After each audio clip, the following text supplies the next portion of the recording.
اور شان والی چیزیں تھیں وہ اگر اللہ نے عطا کی ہیں تو یا مصطفیٰ علیہ السلام کو عطا کی ہیں یا امت مصطفیٰ کو عطا کی ہیں۔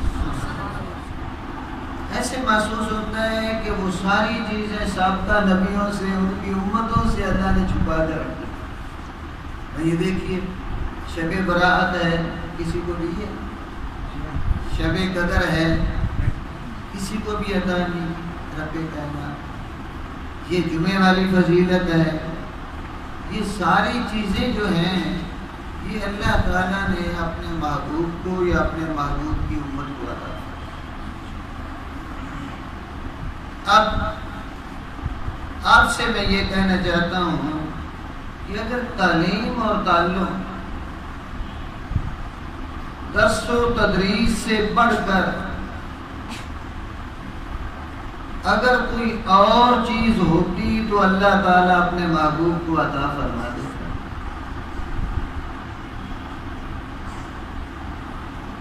آپ فرما دیتے کہ میں محدث بنا کر بھیجا گیا ہوں، میں فلسفی بنا کر بھیجا گیا ہوں، میں منطقی بنا کر بھیجا گیا ہوں، میں مفتی بنا کر بھیجا گیا ہوں، نہیں، میں معلم بنا کر بھیجا گیا۔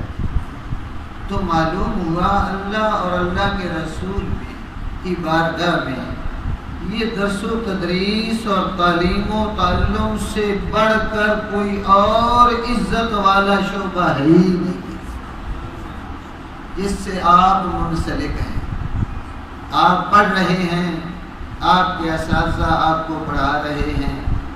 آپ بھی تجربہ کر لیں، اگر اللہ کی بارگاہ میں اس شعبے کی عزت نہ ہوتی تو بتاؤ طلباء آپ کے قدموں کے نیچے پر بچھاتے ہیں، اور اس کی اگر قدر و قیمت نہ ہوتی تو بتاؤ ہمارے اساتذہ کرام ہیں معاشرے میں جو ان کو عزت ہے کسی اور کو عزت ہے۔ تو یہ بہترین ایک شعبہ ہے جو اللہ تعالیٰ نے اپنے محبوب کے لیے رکھا تھا، اور وہ آپ کو بھی حاصل ہے اور ہمارے ساتھیوں کو بھی حاصل ہے۔ اب یہ دیکھیے کہ آپ بہترین مربی ہیں، اور قرآن یہ کہتا ہے یعلمہم الکتاب والحکمہ، آپ تو حکمت سکھانے کے لیے آئے ہیں، آپ تو کتاب سکھانے کے لیے آئے ہیں۔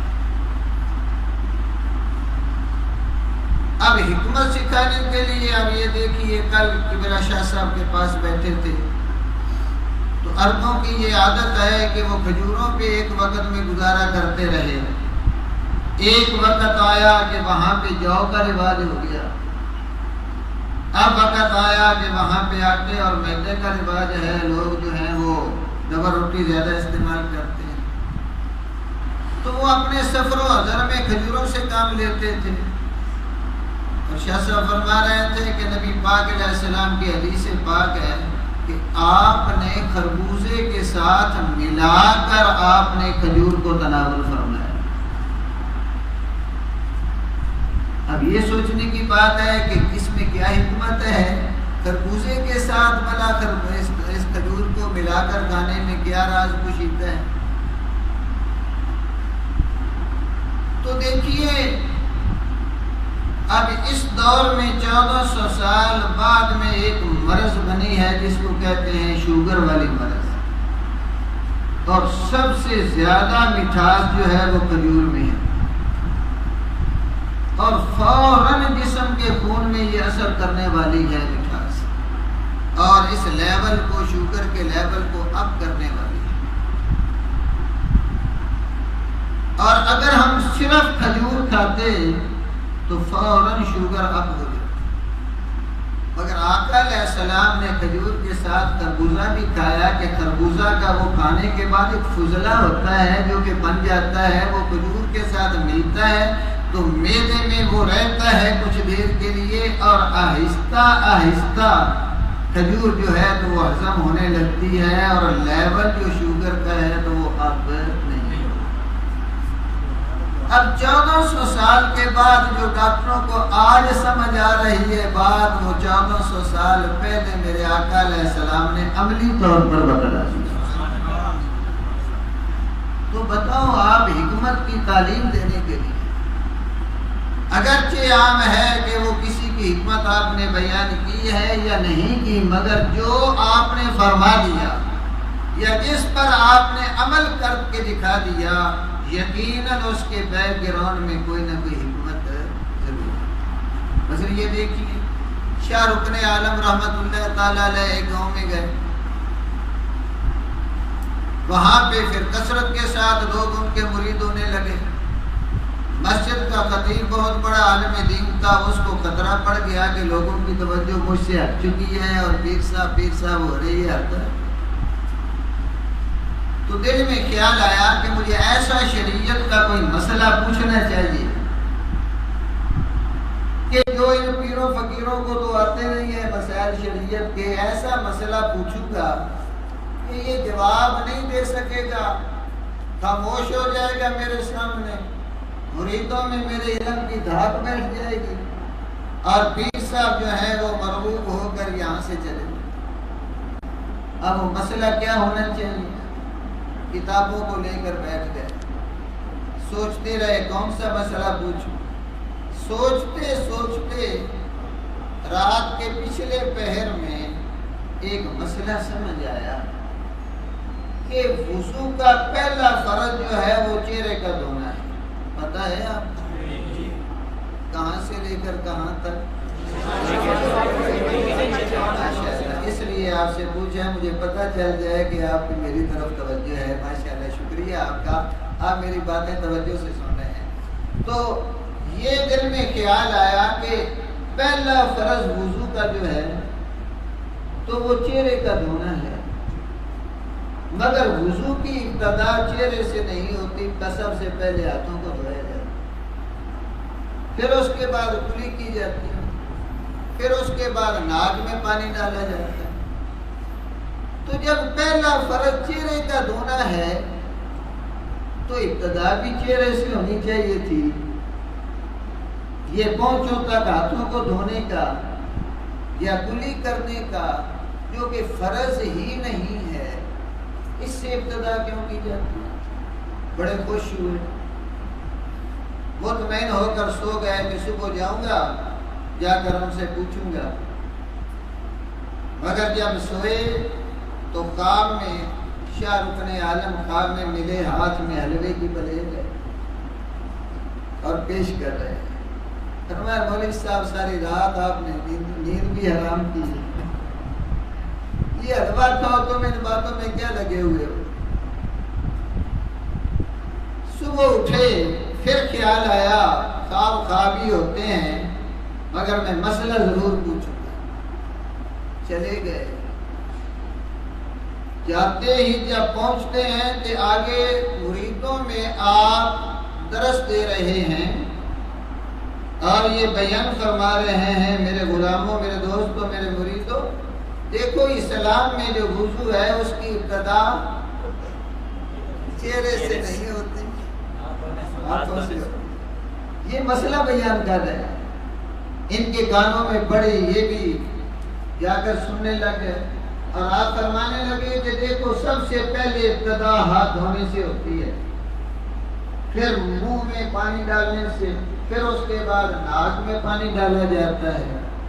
ابتدا چہرے سے نہیں ہوتی، ان سے کیوں ہوتی ہے؟ اس لیے کہ پانی کے 3 وصف ہیں، پہلا ہے اس کا رنگ، دوسرا ہے ذائقہ، تیسرا ہے بو۔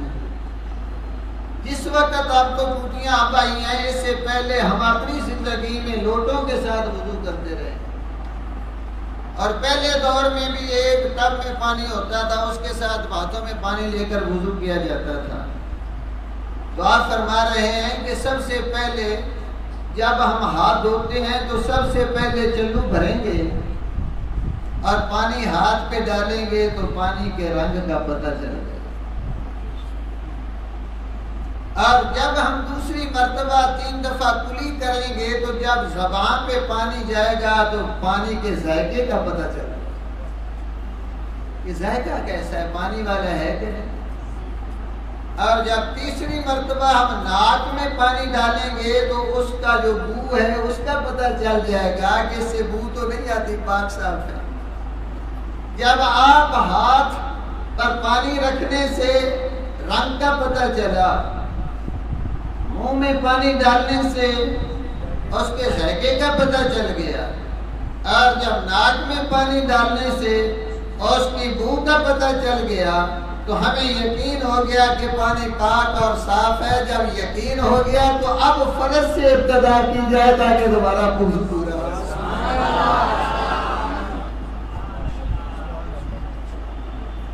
تو اب میں آپ کو اس بات کی طرف لے جانا چاہتا ہوں کہ سب سے بڑی حکیم حکمت والی بات جو ہے، تو یہ ساری باتیں جو ہیں اس میں حکمتیں ہیں جو آقا علیہ السلام نے وضو فرمایا، تو اس کی کیا حکمتیں ہیں؟ میرے آقا علیہ السلام فرماتے ہیں، میں نے اپنے ایک امتی کو دیکھا، فرشتے عذاب کے انہوں نے اس کو گھیرے ہوئے ہیں اور اس کو عذاب دینے کی تیاریاں کر رہے ہیں۔ اچانک میں کیا دیکھتا ہوں کہ بندہ مومن کا وضو آتا ہے اور اس سے جھگڑ کر اس کو بچا کر لیتا ہے، تو وہ وضو بھی عبادت بن جاتا ہے اور بندے کی بخشش کا وسیلہ اور ذریعہ بن جاتا ہے۔ یہی وجہ ہے کہ وضو کرتے ہوئے باتیں نہیں کرنی چاہیے۔ کوئی سلام بھی کہے تو جواب نہیں دینا چاہیے۔ عبد الوہاب شعرانی فرماتے ہیں الیواقیت والجواہر میں، سیدنا عثمان غنی رضی اللہ تعالیٰ عنہ وضو فرما رہے تھے، کسی نے آ کر سلام کہا تو آپ خاموش رہے۔ جب وضو مکمل کر لیا تو آپ نے سلام کہنے والے کو کہا کہ میں نے وہی کیا ہے جیسے میں نے حضور کو کرتے ہوئے دیکھا ہے۔ یہ ایک عبادت ہے، اس میں دنیا کی کوئی گفتگو نہیں کرنی چاہیے۔ آپ درود پاک پڑھیں، آپ کلمہ پڑھیں، اور جو اعضاء کی دعائیں ہیں وہ پڑھیں، اور کسی قسم کی کوئی ایک اللہ کا ولی ہے، اس نے دیکھا ایک آدمی وضو کر رہا ہے، باتیں کرنے لگا، اس کے بعد پھر اس نے اس کو سمجھایا، میرے دوست دیکھ تو وضو کر رہا تھا، جب تو وضو کرنے بیٹھا ہے اللہ کی رحمت کے فرشتوں کو میں نے دیکھا ہے کہ وہ ایک نور کی چادر لے کر تیرے سر کے اوپر تان کر کھڑے ہو گئے ہیں، اور جس وقت تو نے دنیا کی باتیں کرنا شروع کر دی ہیں میں نے ان کو دیکھا ہے کہ نور لے کر واپس چلے گئے ہیں۔ تو دیکھو بات بیٹے وہ ہے جو عمل میں آئے۔ بتائیے صحابہ کرام نے کون سی کتابیں پاس رکھی ہوتی تھی؟ ہر حدیث کو کہاں لکھتے تھے؟ صرف ان کے روایت کرنے کا، حدیثیں آگے پہنچانے کی ایک ہی ان کا طریقہ تھا، جو آقا علیہ السلام فرما دیتے اس کو اپنے پریکٹیکلی طور پہ اپنے عمل میں لاتے۔ جب وہ چیز عمل میں آ جاتی تو ساری زندگی وہ نہ پوری تھی۔ تو بات کرنے کا مقصد یہ ہے کہ آپ نے آگے لوگوں کے لیے ایک خاموش مبلغ بننا ہے۔ میں سمجھتا ہوں کہ تبلیغ کرنے سے اپنے عمل کے ساتھ تبلیغ کی جائے تو اس کا زیادہ اثر ہوتا ہے۔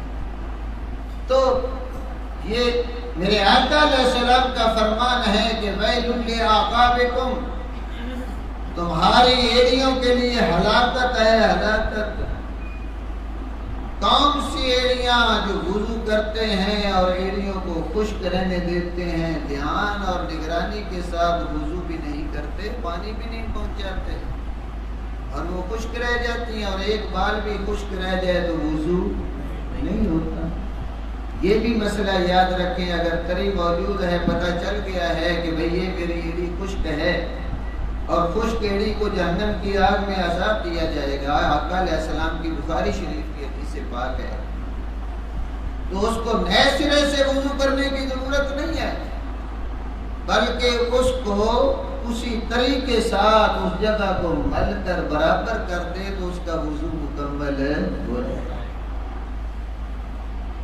تو دیکھیے سب سے پہلے ہمارے مربی تربیت کرنے والے کائنات میں، مخلوقات میں ہمارے آقا علیہ السلام سے بڑھ کر کوئی بھی نہیں۔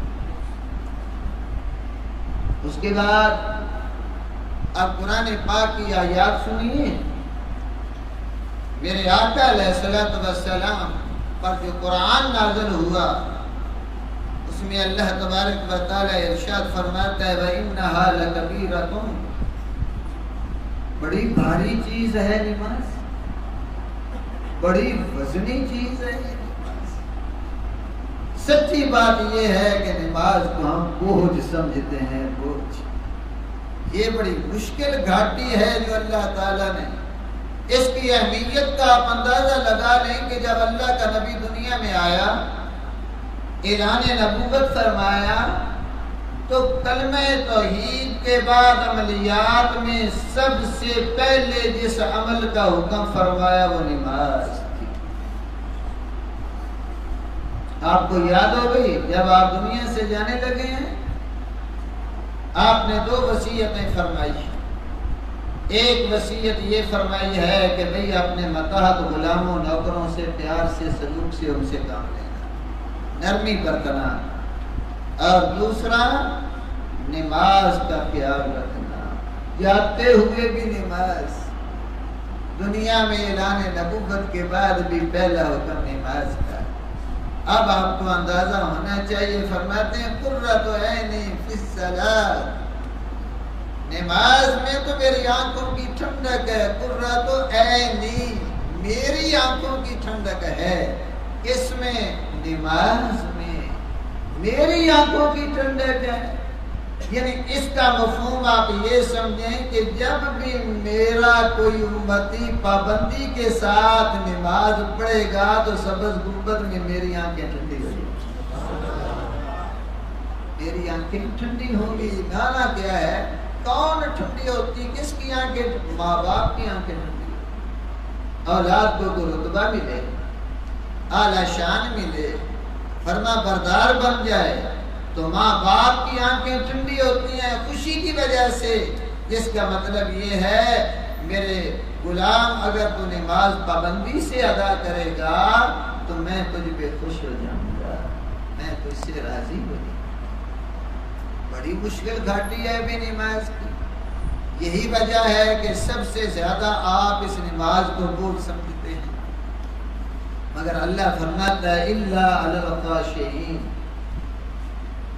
جو دل میں خشیت رکھنے والے ہیں، نماز کی محبت رکھنے والے ہیں، اللہ کا ڈر رکھنے والے ہیں، نماز سے محبت رکھنے والے ہیں، وہ ہر وقت نماز کے انتظار میں رہتے ہیں، اذان کے انتظار میں رہتے ہیں، اور وہ ان کو نماز کے ساتھ محبت اور لگاؤ رہتا ہے۔ اب آپ ہی بتائیے کہ جس کو جس سے محبت ہو جائے،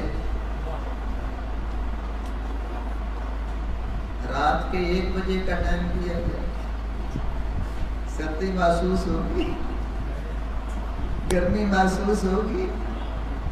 یعنی جب ایک بندہ مومن کو نماز کے ساتھ محبت ہو جاتی ہے تو مسجد میں آنے کو بھی وہ بوجھ نہیں سمجھتا، نماز پڑھنے کو بھی وہ بوجھ نہیں سمجھتا، بلکہ پہاڑ کو اگر کوئی آدمی محبت میں اس کے ساتھ ماتھا پیشانی لگا دے اس کو گرانے کے لیے تو اس کے لیے بھی تیار ہو جاتا ہے۔ تو یہ بات ہے یہ محبت کی، جب ہمیں نماز کے ساتھ محبت ہو جائے تو اب اس وقت اللہ فرماتا ہے الا علی الخاشعین، اب ایسے لوگوں کے لیے نماز کوئی بھاری نہیں ہے، بلکہ وہ تو انتظار میں رہتے ہیں ہائے کب اذان آئے اللہ کے گھر میں نماز ادا۔ ایک بات آپ کو مشورے کے طور پہ کہنا چاہتا ہوں، کتنے یہ لڑکے یہاں پہ بیٹھے ہوئے ہیں، تقریباً اکثر لڑکے وہ ہیں جن کے پاس موبائل ہیں، موبائل، اور جب سے موبائل بنا ہے نا آج تک مجھے یہ سمجھ نہیں آئی کہ کسی بندے کا نام اگر موبائل میں فیڈ کرنا ہو تو کیسے کیا جائے۔ میں شاگردوں سے کہتا ہوں کہ یہ نام لکھ دو، پیکج کرانا ہو تو یہ کرا دو، سوائے آن آف کرنے کے مجھے کسی بات کا پتہ۔ کتنی آپ کی عمریں ہیں، بالکل بچے ہیں، کچھ نوجوان ہیں، کتنی مطلب کہ آپ کا ہے، لیکن جس لڑکے کو کہو کہ یہ پیکج لگا دو وہ لگا دے گا، یہ آن کر دو آن کر دے گا، یہ میچ دیکھنا ہے وہ لگا دے گا، یہ گانے سننے ہیں یہ لگا دے گا، یہ مطلب کہ انٹرنیٹ ہے یہ لگا دے گا۔ حیرانگی والی بات ہے، میں سوچتا ہوں، میں کہتا ہوں کہ یہ اتنے بٹن ہیں اور اتنا دفعہ ان کو دبانا پڑتا ہے، تب جا کر ان چیزوں کا پتہ چلتا ہے۔ میں آپ کو ایک دعوت فکر دیتا ہوں، حیرانگی والی بات ہے کہ موبائل کے ایک ایک بٹن کے فنکشن کو آپ جانتے ہیں اور اس کے مفہوم اور معنی کو آپ جانتے ہیں، مگر کتنے افسوس کی بات ہے کہ ان بچوں کا نماز کے معنی کا نماز کا مفہوم کیا ہے، التحیات سے کیا مراد ہے، الطیبات سے کیا مراد ہے، والصلوات سے کیا مراد ہے، پتہ ہی نہیں ہے کسی۔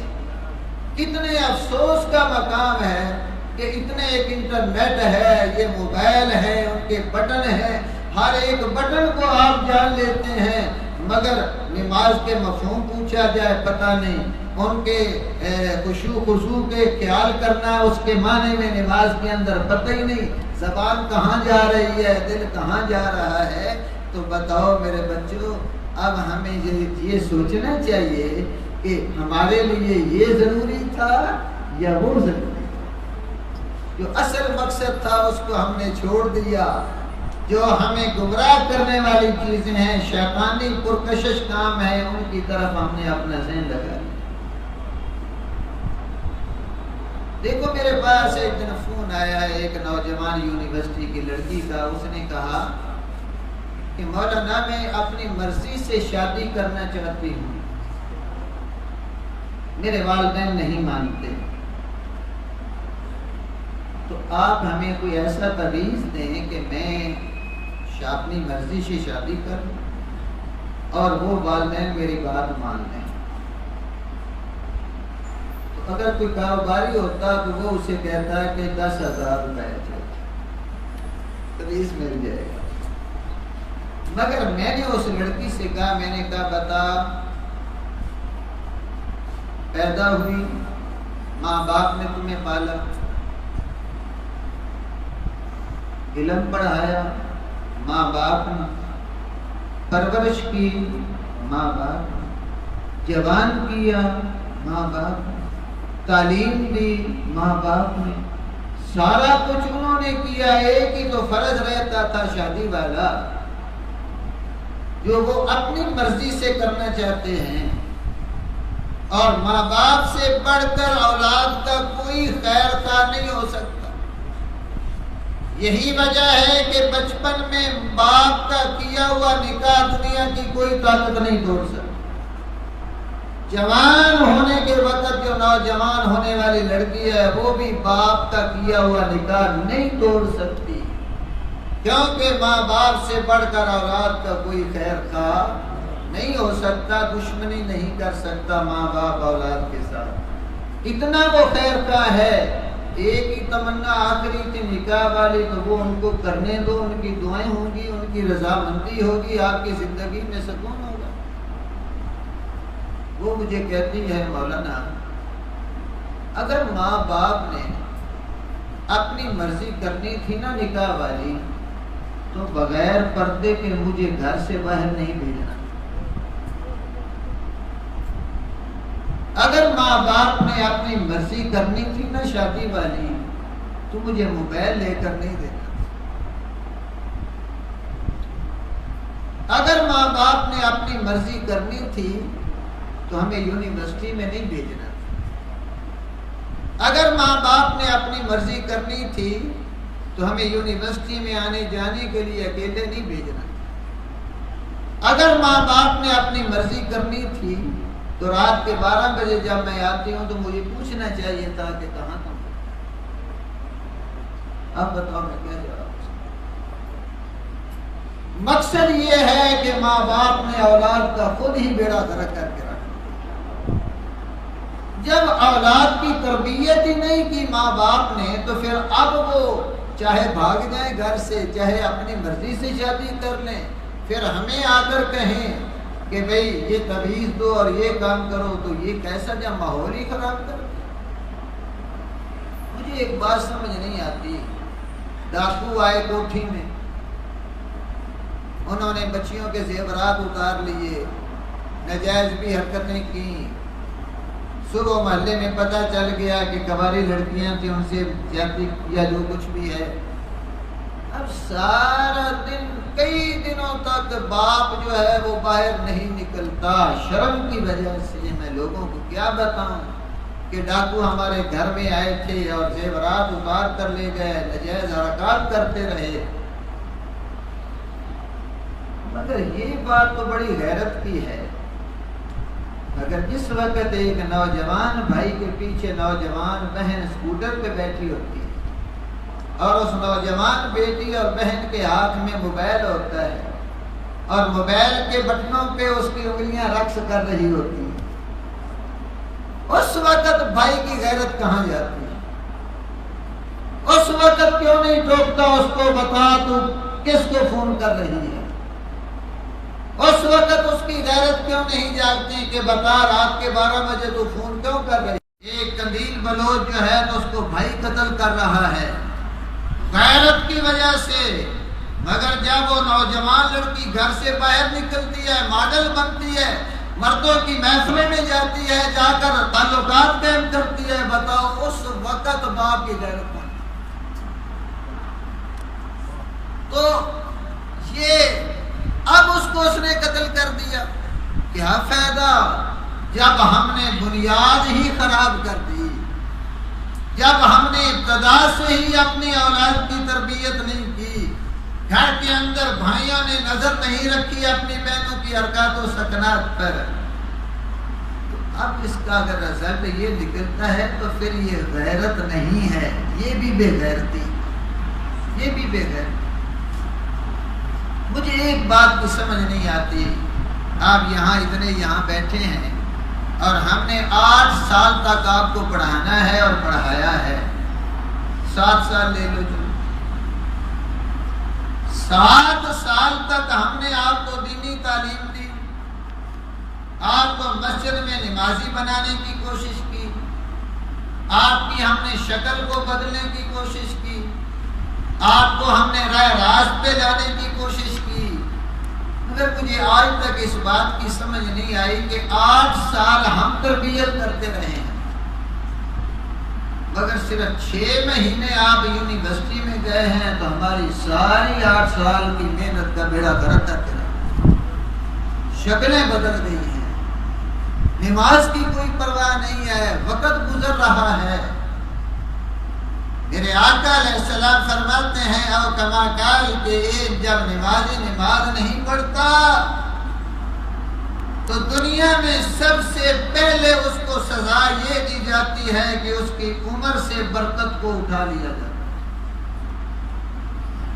دوسری سزا اس کو یہ ملتی ہے کہ اس کے چہرے سے نور کو ہٹا دیا،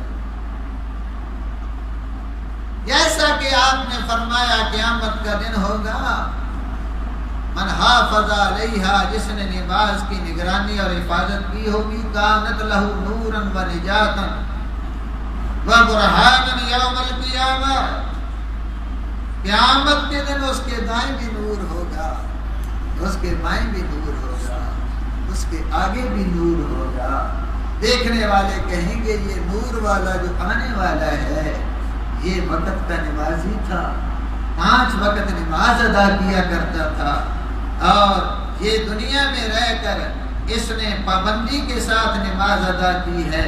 اب نبی پاک فرماتے ہیں اور کیا ہوگا، برہانن، حشر کے میدان میں یہ نور اور نماز اس کی بخشش کی دلیل بن جائے گی، برہانن اس کے ایمان کی دلیل بن جائے گی، وَنِجَاتًا اور اس کی نجات کا ذریعہ اور بہانہ بن جائے گی، وَكَانَتْ مَعَ الْأَنْبِيَاءِ اللہ تعالیٰ اس کو نبیوں کے ساتھ کھڑا کرے گا، اور جس نے نماز کی حفاظت نہیں کی ہوگی نہ چہرے پہ نور ہے، نہ اس کے آگے نور ہے، نہ دائیں نہ بائیں، نہ اس کے پاس کوئی بچنے کی دلیل ہے، نہ نجات کا کوئی بہانہ ہے۔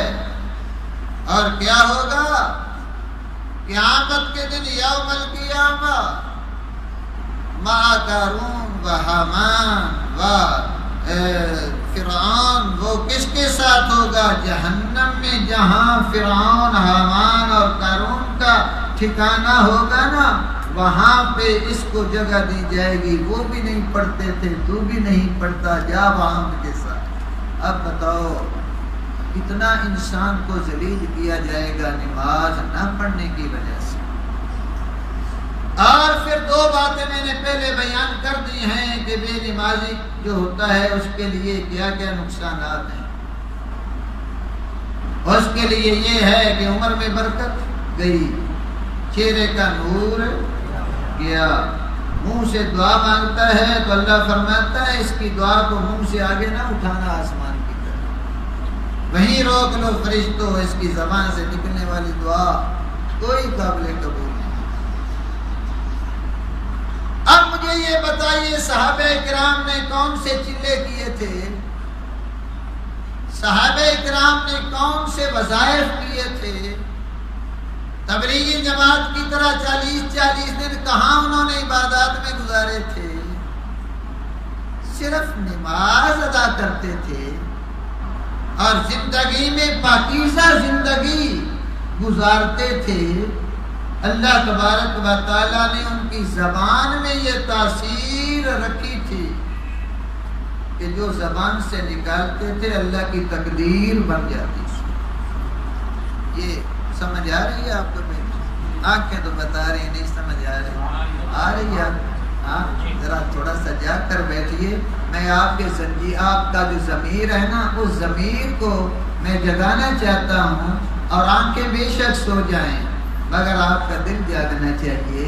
جس کا دل مردہ ہو جاتا ہے نا اس کا سارا بیڑا غرق ہو جاتا ہے۔ تو اس لیے اپنے دل کو زندہ رکھنے کے لیے جب آپ نماز ادا کریں تو اس کے لیے اس کے نقصانات چھوڑنے میں ایک نقصان یہ ہے کہ جو بے نمازی نماز ادا کرتا ہے تو درجات ہیں، اگر نہیں کرتا تو سب سے بڑا نقصان یہ ہوتا ہے کہ جس وقت ہمارے امام صاحب احسان اللہ صاحب دعا مانگتے ہیں کہ ربنا اغفر لی ولوالدی وللمؤمنین یوم یقوم الحساب، قیامت تک جو ایمان والے ہیں نا یا اللہ ان کی بھی بخشش فرما دے، تو اللہ فرماتا ہے ان ایمان والوں میں سے جو نماز ادا نہیں کرتے ان کا کوئی حصہ نہیں، ان کا کوئی حصہ نہیں ہے۔ تو میرے عزیز بچوں اب دیکھو کتنا بڑا المیہ ہے ہمارے لیے کہ ہم نماز کو معمولی سمجھتے ہیں، اور ہم کہتے ہیں کہ دیکھو ایک مالک مکان کی بات کرایہ دار نہ مانے، دھکے دے کر نکال دیتا ہے۔ مل مالک مزدور اس کی بات نہ مانے، اپنی مل سے نکال دیتا ہے۔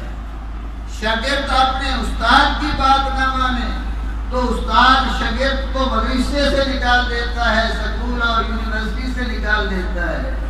اب یہ دیکھیے کہ دن میں 5 نمازیں اللہ نے فرض کی ہیں، اور روزانہ کوئی ایسا دن نہیں کہ 5 مرتبہ ہم اللہ کا حکم نہیں مانتے، اور جب نہیں مانتے تو شیطان نے تو ایک حکم نہیں مانا تھا، لعنتی الی یوم الدین، قیامت تک کے لیے اس کو لعنتی بنا کر اللہ نے اپنے دربار سے نکال دیا۔ اور ہم سوچیں ذرا کہ دن میں کتنی مرتبہ ہم اللہ تبارک و تعالیٰ کے حکم کی نافرمانی کرتے ہیں، کتنا بڑا ثواب ہے اس نماز میں۔ دیکھیے ابو ذر غفاری رضی اللہ تعالیٰ عنہ ہیں، جنگل میں جا رہے ہیں، ایک صحابی ساتھ ہے حضرت عثمان، مگر غنی نہیں ہے، کوئی اور صحابی ہے، اس کا نام بھی عثمان ہے، ساتھ جا رہے ہیں۔ جاتے جاتے ایک درخت آیا، پتے اس کے پیلے تھے، کمزور تھے، پت جھڑ کا موسم تھا، تو آپ نے ابو ذر غفاری رضی اللہ تعالیٰ عنہ نے اس درخت کو پکڑ کر ہلانا شروع کر دیا۔ جتنے پتے تھے وہ سارے کے سارے جھڑ کر زمین پہ گر گئے. آپ فرماتے ہیں عثمان سے, اے میرے بھائی عثمان, تم نے یہ مجھ سے نہیں پوچھا کہ یہ میں نے کیوں درخت کو جھاڑا ہے. آپ نے عرض کی جناب میں آپ پوچھتا ہوں. تو فرماتے ہیں ابو ذر میں نے یہ بات کیوں پوچھی ہے کہ اس لیے کہ میں بھی نبی پاک کے ساتھ جا رہا تھا.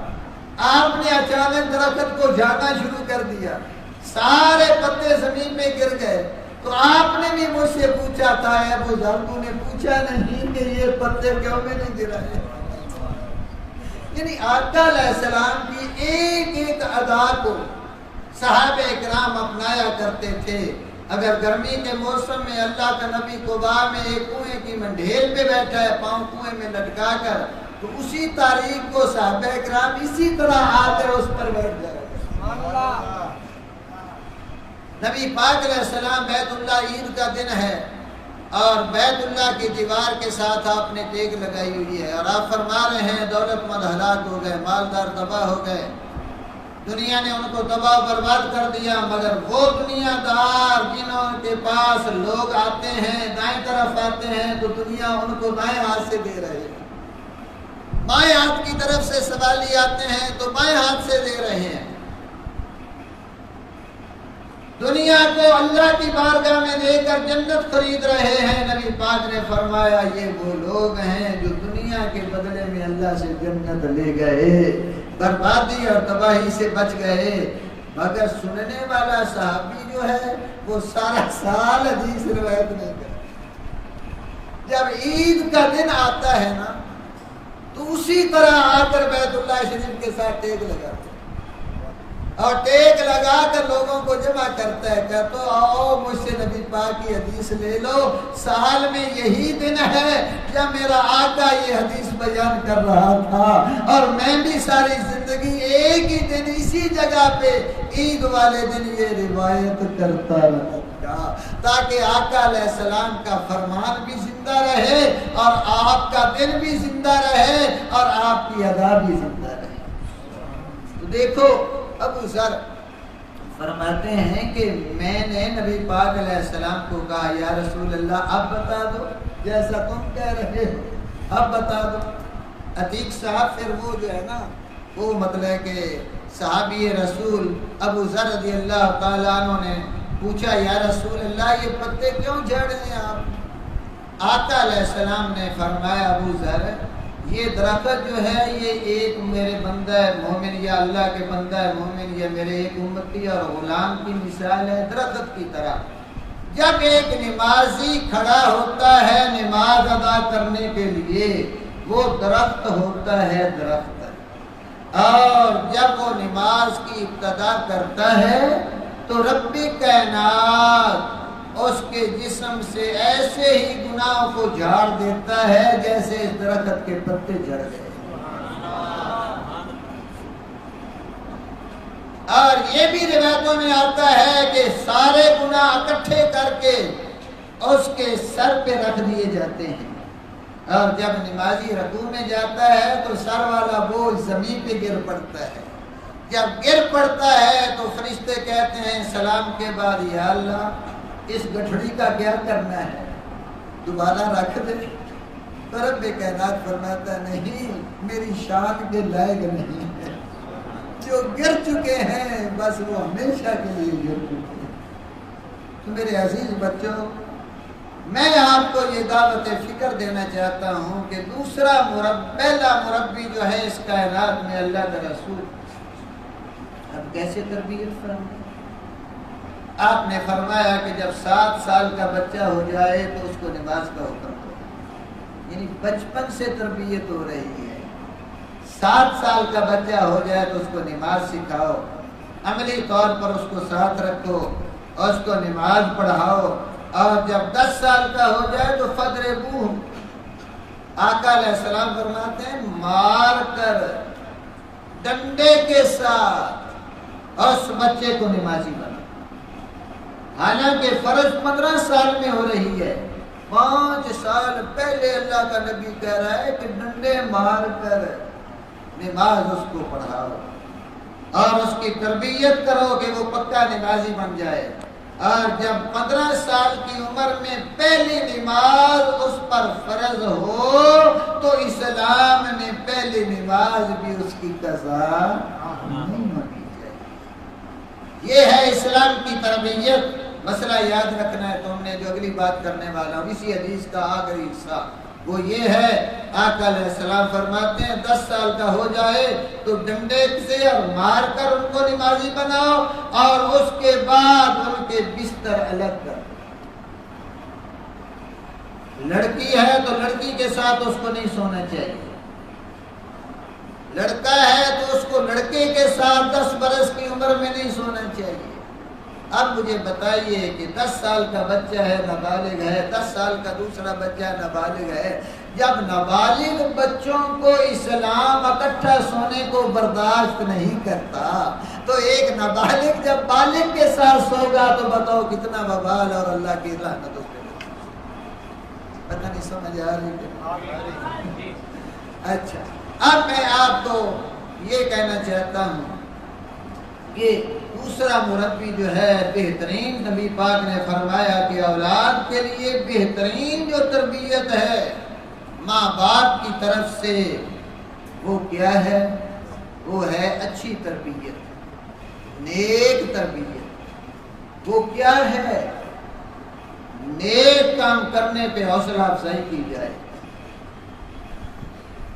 اور غلطی کریں تو ان کو تنبیہ کی جائے, حوصلہ شکنی کی جائے, ڈانٹا جائے. جب 2-3 مرتبہ آپ ڈانٹیں گے تو امام سے بتاؤ وہ عادت چھوڑے گا یا نہیں چھوڑے گا؟ تو جب بچہ ہو کر اپنے ماں باپ کو فوش اور گندی گالی دیتا ہے تو باپ مسکراتا ہے. تو جب جوان ہو کر تھپڑ مارتا ہے تو پھر اس وقت کیوں نہیں مسکراتا؟ اس وقت ماں باپ کیوں پریشان ہو جاتے ہیں؟ کل میرے پاس ایک ماں اپنے بچے کو لے کر آئی, یہ 9th میں ہے, اب یہ سکول نہیں جاتا, کہتا میں نہیں پڑھتا. میں نے کہا تم نے نہیں بتایا, میں آپ کو بتاتا ہوں یہ کیوں نہیں جاتا. اس لیے کہ 9th اور 10th کا ایسا جو ہے وہ وقت ہے جو انتہائی خطرناک ہے, اور اس وقت میں یا بچے سنور جاتے ہیں یا وہ بگڑ جاتے ہیں. اب بتاؤ کہ ہمارے بچے جو یہاں مدرسے میں آتے ہیں تعلیم حاصل کرتے ہیں یہ کیوں سنور جاتے ہیں؟ جن بچوں کو ہم عبارت نہیں پڑھنے دیتے عربی, اس قابل نہیں سمجھتے کہ ان سے سبق کہلوایا جائے, ان سے سنا جائے, اہمیت ہی نہیں دیتے. وہ یونیورسٹی میں جا کر M.Phil کر رہے ہیں. M.Phil وجہ کیا؟ وجہ یہ ہے کہ جو خاص خطرناک وقت تھا ان کے برباد ہونے کا, وہ مدرسے نے پابندیاں لگائی, ان کی نگرانی کی, ان پہ سختی کی, ان کو پابند کیا, ان کو دین کے ماحول میں رکھا, اور جب وہ بڑے ہو گئے تو بے چور ہو گئے. اب ان کو نفع نقصان کا پتہ چل گیا. اب جب یونیورسٹی میں جا رہے ہیں تو کوئی گولڈ میڈل لے رہا ہے, کوئی سلور میڈل لے رہا ہے. اب حیران ہوتے ہیں کہ اس کی وجہ کیا ہے. اس کی وجہ یہی ہے کہ مدرسے کی تعلیم نے الحمدللہ ان کو صحیح انسان بنا. میں نے اس عورت سے کہا, میں نے کہا میں آپ کو بتاتا ہوں آپ کا بچہ کیوں خراب ہو. اس کے پاس موبائل ہے کہ ہے؟ میں نے کہا سب سے بنیادی جڑ اس کے خراب ہونے کی موبائل ہے. دوسری یہ بات, اس کی سوسائٹی غلط ہے, اس کی گندی سوسائٹی ہے. مجھے یہ بتائیے کہ جب بازار میں جاتے ہیں ایک برتن لینے کے لیے آپ 10 دکانیں پھرتے ہیں کہ اچھا بھی مل جائے اور ریٹ بھی صحیح ہو. کبھی بھی پہلی دکان پہ آپ نے سودا نہیں لیا, منہ مانگا. تو جب ایک برتن لینے کے لیے یا کوئی بٹوا لینے کے لیے آپ اتنی محنت کرتے ہیں تو دوست بنانے کے لیے کیوں نہیں سوچتے اس کا مذہب کیسا ہے, اس کا کردار کیسا ہے, اس کی تربیت کیسی ہے, اس کا ماحول کیسا ہے. تو سوچنا چاہیے کہ آخر اس کے وجوہات کیا ہیں. میرے عزیز بچوں، میں نے اسے کہا کہ یہ اب چھوڑے بھی تو اس کے خراب دوست اس کو نہیں چھوڑیں گے۔ بٹن دبایا، کہاں ہیں؟ یہاں ہوں، باہر ہم آپ کا انتظار کر رہے ہیں۔ 1 منٹ سے پہلے وہ باہر آئے۔ اگر آپ اپنے بچے کو تعلیم دینا چاہتے ہیں تو اس کی ایک ہی صورت ہے کہ آپ اس موبائل کو اس سے لے لیں، اس کی نگرانی کریں، اس کی پابندی کریں، اس کو اکیڈمی میں داخل کرائیں، کب آ رہا ہے، کب جا رہا ہے، کیا کر رہا ہے، کس بٹن کو دبا رہا ہے، 12 بجے اس کے جاگنے کا کیا مقصد ہے۔ جب یہ ماں باپ بچے کی تربیت کریں گے تو اس وقت الحمدللہ آپ کو ہمارے پاس آنے کی ضرورت ہے۔ سعدی رحمت اللہ تعالی علیہ سے کسی نے کہا کہ میرے دوست بہت زیادہ ہو گئے ہیں، جان نہیں چھوڑتے۔ آپ نے فرمایا مولویوں والا لباس پہن لے، سر پہ ٹوپی رکھ لے، مسجد میں آنا جانا شروع کر دے۔ وہ چور ڈاکو کہیں گے یہ ہمارے کام کا نہیں رہا، یہ مسجد توڑ بڑھ گیا، مسجدی بن گیا، مسجد میں جانے والا مولوی بن گیا، اب یہ ہمارے کام کا نہیں ہے جی۔ تو ایک دفعہ پھر ایک آدمی آیا، کہنے لگا جی میرے دوست جو ہیں تو وہ میری جان نہیں چھوڑتے، کبھی کوئی آ رہا ہے کبھی کوئی آ رہا ہے، میں بچنا بھی چاہتا ہوں تو نہیں چھوڑتے۔ آپ نے فرمایا ایسے کرو، کچھ دوستوں سے قرضہ لے لو، کچھ دوستوں کو قرضہ دے دو، جن کو تم قرضہ دو گے نا وہ آپ کو دیکھ کر چھپ جائیں گے، کہیں یہ قرضہ نہ مانگ لے، اور کچھ لوگوں کو سے قرضہ لے لو، وہ اس لیے آپ کے قریب نہیں آئیں گے کہیں اور نہ مانگ لے، کہیں اور نہ مانگ لے، آپ کی جان چھوٹ جائے۔ تو میرے دوست، آج میں آپ کو یہ دعوت سخن دینا چاہتا ہوں کہ اس جدید دور میں، اس سائنس کے دور میں سب سے خطرناک اگر آپ کا کوئی ساتھی ہے تو وہ موبائل ہے، جو کہ بچوں کی زندگیوں کو تباہ و برباد کر رہا ہے۔ بھائی بٹن دباتے ہیں، ساری دنیا کی چاہے فوش چیزیں دیکھ لیں چاہے اچھی دیکھ لیں، ہر چیز کی نفس ہی خراب نہیں ہے۔ ٹیلی ویژن ہے، اس کو اگر آپ تلاوت، نعت خوانی، تقاریر کے لیے استعمال کریں گے تو جائز ہو جائے گا، اگر آپ اس کو غلط اور فوش ڈراموں کے لیے استعمال کریں گے تو ناجائز ہو جائے گا۔ اسی طرح ہر کام میں فی نفس ہی کوئی بات نہیں ہے، یہ موبائل ہے ایک ضرورت کے لیے بنایا گیا تھا۔ اگر آپ کو اس لیے رکھتے ہیں کہ میرا گھر کے ساتھ رابطہ ہو جائے یا کوئی اچانک فون آئے تو مجھ سے رابطہ ہو جائے تو پھر تو یہ ٹھیک ہے، مگر آپ بھی بتائیے یہ سبحان اللہ آپ کی عمر، اور اس عمر میں پھر کہیں کہ ہم اس موبائل کے ہوتے ہوئے ہم بچ جائیں، تو ایسا ممکن ہے نہیں ہے۔ ایک ہی صورت ہے، نہ رہے بانس، نہ رہے موبائل، اور نہ یہ آپ کے کرتوت سامنے آئیں جو آپ کو تباہ و برباد کر رہے ہیں۔ اس لیے میرے دوستوں اور بچوں، میں آپ کو یہ بڑی کڑوی باتیں اس لیے اگرچہ آپ کو برداشت تو نہیں ہو رہی کہ ہمارا جو ہے وہ ایک جو کام ہے بڑا عظیم، اس سے آپ روک رہے ہیں اور منع کر رہے ہیں، لیکن ہمیں آپ کے موبائل سے دشمنی نہیں ہے، ہمیں آپ کے زندگی کے برباد ہونا جو ہے یہ برداشت ہے۔ اس لیے آپ ہمارے پاس آئے ہیں۔ اب کچھ لڑکے ایسے ہیں جو یہ دل میں سوچ رہے ہیں کہ شہباز صاحب جانے نہیں چھوڑتے، ہم نے گھر جانا تھا، تو اس لیے آپ جو ہیں تو وہ باتیں وہ ہوتی ہیں جو دل میں رکھی جائیں، ان پہ عمل کیا جائے، اور اس کے بعد سب سے بڑا جو ہے نا مطلب کہ تربیت کرنے والا تیسرا جو تھا وہ سوسائٹی ہے، ماحول ہے، معاشرہ ہے جو کہ گمراہ کر رہا ہے، اور چوتھی چیز ہے جو ادارے ہیں یونیورسٹیوں کے، وہ مطلب کہ گمراہ کرنا۔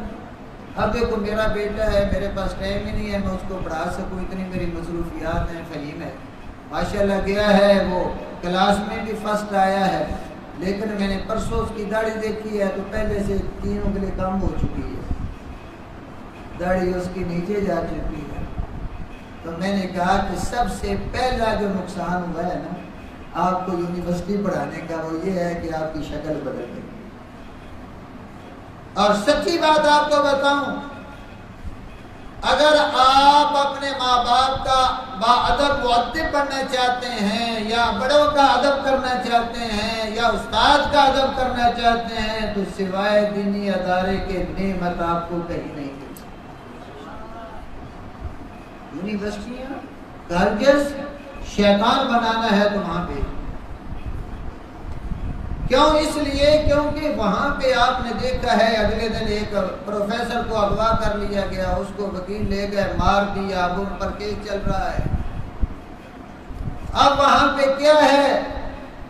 سب سے بڑا نقصان یہ ہے کہ پروفیسر آتا ہے، طلباء کا دل ہو تو پڑھتے ہیں، نہیں دل تو نہیں پڑھتے۔ استاد آیا ہے، کلاس کو کوئی پتہ نہیں ہے کہ ہمارا استاد ہے، اس کا ہم نے ادب کرنا ہے یا نہیں کرنا۔ تو یہ سب سے بڑا نقصان یونیورسٹی کا یہ ہو رہا ہے کہ بے ادب لڑکے پیدا کیے جا رہے ہیں، تکبر اور غرور سے بھرے ہوئے لڑکے جو ہیں تو وہ وہاں سے نکل رہے ہیں، جن میں کوئی عاجزی انکساری نہیں ہے، بڑے کا ادب نہیں ہے، پیار محبت نہیں ہے۔ وہ اپنے آپ کو سمجھتے ہیں سب سے بڑا فرعون ہم سے بڑا ہے ہی نہیں، ہمارے پاس انگلش کی تعلیم آ گئی، ہم انگریزی بول لیتے ہیں، ہمارے پاس اتنا مطلب کہ نالج ہے، ہم ان مولویوں کو کیا سمجھتے ہیں۔ تو میرے دوست، یہ انگریزی جو ہے وہ جائز ہے حاصل کرنا۔ اس نیت سے اگر تبلیغ کا وقت آیا تو میں انگریزی زبان میں انگریزوں کو تبلیغ کروں گا، اس لیے اس حد تک جائز ہے۔ مگر وہ تعلیم جو اللہ سے دور کرے، اللہ کے نبی سے دور کرے، شریعت اور اسلام سے دور کرے، ایسی تعلیم شرع کے طور شرع میں وہ حرام اور ناجائز ہے۔ اس لیے میرے دوست، اس کا تو یہ مطلب ہے، ایک جٹ آدمی نے اپنے بیٹے کو تعلیم دی، جب وہ پڑھتا انگریز یورپ میں چلا گیا، وہاں اس نے دینی تعلیم دی تو باپ کے دل میں خیال آیا 5 سال ہو گئے نے میں اپنے پتر کی شکل ہی نہیں دیکھی، چل وہ نہیں آیا تو میں جا کر مل جاؤں۔ اب وہ جاتا ہے تو وہاں پہ وہ اپنے دوستوں میں بیٹھا ہوا ہے، پگڑی سر پہ جناب چادروں نے بدلی ہوئی، جناب جوتاؤں نے موچیاں لگایا۔ وہ جب جاتا ہے تو وہ اپنے بیٹے سے ملتا ہے، اب وہ تو انگلش کو جانتا نہیں ہے، تو وہ لڑکے پوچھتے ہیں یہ کون ہے؟ ایک عجیب سا یہ کارٹون ہے جو آپ کو ملنے کے لیے آ رہا ہے اور آپ اس سے مل رہے ہیں۔ وہ کہتا ہے دس از مائی سروینٹ، یہ میرا نوکر ہے۔ اب یہ تعلیم تھی جس کے لیے ساری زندگی کی کمائی قربان، جس کے لیے اس نے اپنا ملک تک باہر بھیج دیا، جاؤ بیٹے علم حاصل کر، اور اس علم نے باپ ہونے سے بھی انکار کر۔ اس کو کیا ملا اس تعلیم کا کہ باہر جا کر اس کا بیٹا جو ہے وہ 5 سال تک اپنے باپ کو دیکھنا بھی گوارا نہیں کرتا۔ یہ تمہیں قدر پتہ چلے گی، ماں باپ کے ادب کا پتہ چلے گا۔ میرے آقا علیہ السلام فرماتے ہیں میں نے ایک امتی کو دیکھا کہ اس پر جو ہیں وہ جہنم کے دروغے عذاب مسلط کرنا چاہتے ہیں، اچانک ایک اس کی نیکی تھی جس میں لکھا ہوا تھا کہ یہ بچہ ماں باپ کا خدمتگار تھا، فرما بردار تھا، حکم ماننے والا تھا، ادب کرنے والا تھا، اور اسی وقت اس نیکی نے اس کو عذاب کے فرشتوں سے بچا لیا، چھڑا لیا اور اس کو جنتی بنا لیا۔ تو میرے عزیز بچوں، اب میں آپ کو دعوت فکر دینا چاہتا ہوں، آپ خوش قسمت ہیں اس لحاظ سے اگر اللہ آپ پر راضی نہ ہوتا تو کبھی بھی آپ کو پسند نہ کرتا اور مسجد میں آپ کو نہ لاتا اور دین کی تعلیم کے لیے آپ کو نہ چنتا۔ آپ اگر مسجد میں آئے ہیں تو آپ کا کمال نہیں ہے، یہ میرے اللہ کا انتخاب ہے جو اس نے آپ کا کیا ہے۔ قرآن کا حامل بنایا، حدیثوں کا حامل بنایا، شریعت کا حامل بنایا، دین کا حامل بنایا، تو اب اس لیے آپ کو فخر کرنا چاہیے۔ یہ کیا ہے؟ اگر آپ بڑی ضروری بات ہے ملازمت کا ہونا، کالج کی تعلیم بہت ضروری ہے اس دور میں۔ دیکھو پرسوں میں سلور سپون میں گیا، وہاں انہوں نے میری دعوت، انہوں نے کہا نہیں فیملی کو بھی لانا ہے، میں فیملی کو لے کر چلا گیا۔ تو ویٹر بڑے ان کے پاس کاریں بار اتنی ہیں، میرے گاڑی کھڑی کرنے کے لیے جگہ ہی نہیں، اندر جناب فیشنیبل عورتیں، ان کو پتا تھا، انہوں نے دوسری منزل پہ کونے میں ہمارا انتظام کیا ہوا تھا۔ اب انہوں نے دیکھا یہ تو مولوی ہیں، ان کی عورتوں نے جو ہے وہ برقعے پہنے ہوئے ہیں اور ادھر ساری بغیر پردے کے لڑکیاں ہیں، تو سمجھ گیا ایک ویٹر آیا، وہ آ کر مجھے کہتا ہے کہ انگلش میں کہتا ہے، انگلش کا لفظ اس نے بولا پتہ نہیں کیا تھا کہ لگا دوں، تو وہ مطلب میں نے سمجھا کہہ رہا ہے کہ پلیٹیں لگا دو۔ تو بیٹے سے پوچھا تو وہ کہتا ہے کہ پردہ لگا دو پردہ لگا دو۔ اب دوبارہ پھر میرے پاس آیا، بڑی تیزی کے ساتھ کہتا ہے اسپرائٹ پینی ہے، شوگر فری پینی ہے، کولا پینا ہے، پیپسی پینا ہے، کیا پینا۔ میں نے کہا اس بیٹے سے بات کرو، مجھے تو پتا نہیں اس کی باتیں مجھے سمجھ نہیں آئی اتنی تیزی سے۔ اب بتاؤ ایسے معاشرے میں علم کی ضرورت ہے کہ نہیں؟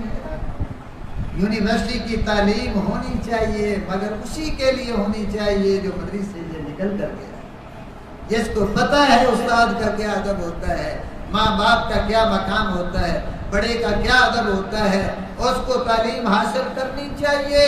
مگر یہ ذہن میں رکھیے، اگر آپ کی یہ نیت ہے کہ یہ تعلیم اس لیے حاصل کر رہے ہیں ہمیں ملازمت مل جائے گی اور دین کو ہم چھوڑ دیں گے، ہم یونیورسٹی میں چلے جائیں گے ملازمت مل جائے گی، تو یہ علم آپ کی بخشش کا کبھی بھی بہانہ نہیں بن سکتا۔ نیت تو کم از کم یہ رکھو، یا اللہ اگر تو نے مجھے کبھی توفیق بخشی تو وہ علم پڑھ کر میں تیرے دین کی خدمت کروں گا، میں تیرے دین کے لیے قربانی دوں گا، مجھے تنخواہ کا نہیں ہے، مجھے کچھ بھی لالچ نہیں ہے، یا اللہ میں تیرے دین کے لیے اپنی زندگی وقف کرنا چاہتا ہوں۔ پھر دیکھنا میرے آقا علیہ السلام نے فرمایا جو اپنے آپ کو دین کے لیے وقف کرتا ہے، اللہ اور اللہ کا رسول پوری دنیا کو اپنے ذمہ لے لیتا ہے۔ مثال آپ کے سامنے بات ہے، میری اس وقت بتانا تو نہیں چاہتا لیکن بتا دیتا ہوں، اس وقت ادارے میں میری 16,000 تنخواہ ہے، 16,000 میری اس وقت کتنے سالوں کے بعد؟ 36 سال کے بعد۔ جب آیا تھا تو 600 روپے میری تنخواہ تھی، جب میں یہاں آیا 600 تنخواہ سے لے کر اب میری تنخواہ 16,000 روپے۔ آپ مجھے کوئی ایک مثال کوئی کھڑا ہو کر بتا دے کہ 16,000 روپے میں کوئی آدمی 500 کا روزانہ تیل جلائے تو وہ کار رکھ سکتا ہے؟ بتائیے، 15,000 تو اس کا تیل کا خرچ ہے۔ میں 600 سے لے کر 16,000 تک پہنچا ہوں اور اس وقت 10 لاکھ کی گاڑی پہ جا رہا۔ پھر میری بات سے آپ اتفاق کریں گے کہ یہ سارے دین کی برکت ہے، یہ سارے دین کی نوکری کی برکت ہے۔ ہم نے دین کے لیے رشتہ دار چھوڑ دیے، کبھی دیکھا ہے ناگا کرتے ہو؟ آگر ہمارے بھی تو مرتے رہتے ہیں۔ ہم نے اس دین کے لیے مرنا جینا سب کا چھوڑ دیا، ایک حجرے میں بیٹھ کر ہم نے ساری زندگی بسر کر دی۔ اللہ تبارک و تعالیٰ نے دنیا اپنے ذمہ لے لی، اب دنیا ہمارے پیچھے پیچھے ہے اور ہم دنیا کے آگے آگے۔ دیکھ رہے ہیں نا؟ تو یہ کب ہوا ہے؟ یہ میری زندگی تو صرف 3 سال پہلے کی ہے، اور پہلے 33 سال میں نے تنہائی میں گزارے۔ تو یہ یقین رکھو، میرے قاری محمد نعیمی رحمۃ اللہ تعالی علیہ وہ فرمایا کرتے تھے کہ آدمی جنگل بہ جائے نا، جنگل 12 سالاں تو بعد تے اللہ روی نو بھی بھاگ لا چھڑے۔ جب آدمی دین کے لیے نیک نیتی کے ساتھ اپنے آپ کو وقف کر لیتا ہے اور یونیورسٹی کا علم حاصل کرنے کے باوجود دین سے تعلق نہیں توڑتا، یا امامت کرا رہا ہے، یا کتابت کر رہا ہے، یا کہیں دین پڑھا رہا ہے، یا کوئی اور وہاں پہ رہ کر تبلیغ کر رہا ہے۔ یونیورسٹی میں ہمارے بچے ایسے ہیں جو انگلش میں پڑھتے ہیں اور وہاں لیکچر دیتے ہیں اور ان لوگوں لڑکوں کو راہ راست پہ لاتے ہیں۔ تو بتاؤ، اور شیطانیت کے گڑھ میں جا کر جب آپ تبلیغ کریں گے تو آپ نے اپنا حق ادا کیا ہے کہ نہیں؟ اب میں آپ سے آ کر میں اجازت لینا چاہتا ہوں اور آپ سے وعدہ لیتا ہوں، الاستقامت فوق القرآن، مضبوطی سے قائم رہنا یہ کرامت سے بڑھ کر ہے۔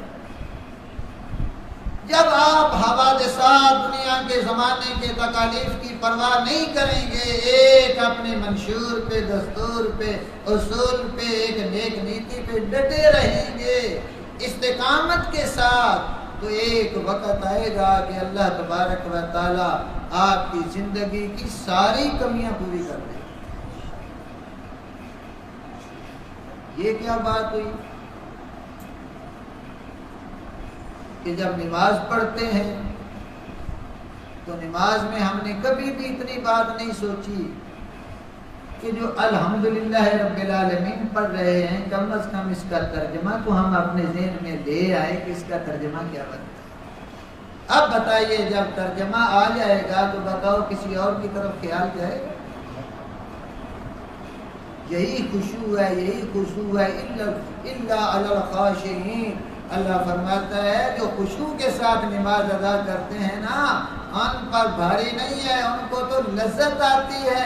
سرکار فرماتے ہیں نمازی اللہ سے راز و نیاز کی باتیں کرتا ہے۔ ایک اللہ کا ولی تو یہ کہتا ہے کہ اگر اللہ نے پوچھا بتا تجھے کیا چاہیے قبر میں، تو میں کہوں گا یا اللہ جو لذت نماز میں آئی ہے وہ کہیں اور نہیں آئی، مجھے نماز کی نعمت عطا۔ مجھ سے وعدہ کرو، میری باتیں جو ہے وہ آپ کو پتہ ہی ہے کہ کوئی مقررانہ یا کوئی اتنی تیز مزاج کی یا جذباتی تو نہیں ہوتی، مگر آپ سے اتنی التجا ہے کہ کوشش کرو۔ عربی کا قاعدہ ہے ما لا یدرک کلہ لا یترک کلہ، یہ سارے اسلام پہ بندہ عمل نہ کر سکے اس کو سارے کو چھوڑ بھی اور نہیں دینا چاہیے، کوشش تو کرنی چاہیے۔